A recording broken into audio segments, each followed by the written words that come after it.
Terungkap aksi tutup mulut yang dilakukan skuad Jerman di Piala Dunia 2022 tidak disetujui oleh seluruh pemain. Ternyata hanya ada 2 pemain saja yang mendukung gestur tutup mulut tersebut, sementara 9 lainnya terpaksa melakukannya, yaitu Kapten Manuel Neuer dan juga rekan setimnya di Bayern Munich, yaitu Leon Goretzka yang bersemangat mendukung untuk melakukan gerakan protes dadakan itu. Sedangkan para penggawa lainnya ternyata enggan mengikuti. ARD melaporkan beberapa ide gerakan protes sempat didiskusikan. Akhirnya gestur tangan menutup mulut akhirnya dipilih. Seperti diketahui, Jerman sempat memprotes larangan FIFA yang mengenakan ban Kapten One Love yang bertujuan untuk menunjukkan solidaritas untuk komunitas LGBTQ.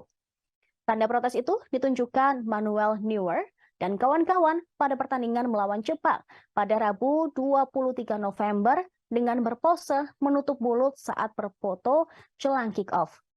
Namun aksi protes tersebut tidak sejalan dengan performa Jerman di Piala Dunia 2022.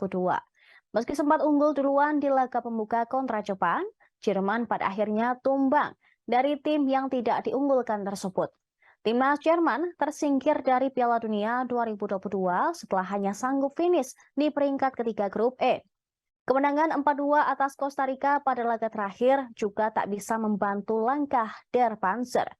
Timnas Jerman pun untuk kedua kalinya secara beruntun hanya bisa bertahan di fase grup setelah mengalami nasib serupa di Piala Dunia 2018. Arsene Wenger, mantan pelatih Arsenal yang kini menjadi kepala pengembangan sepak bola global FIFA, menilai Jerman tersingkir karena terlampau banyak berkutat dengan isu politis.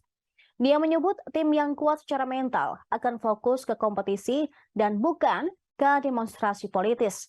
Kesempatan terdekat timnas Jerman bangkit adalah pada Piala Eropa 2024 ketika mereka menjadi tuan rumah.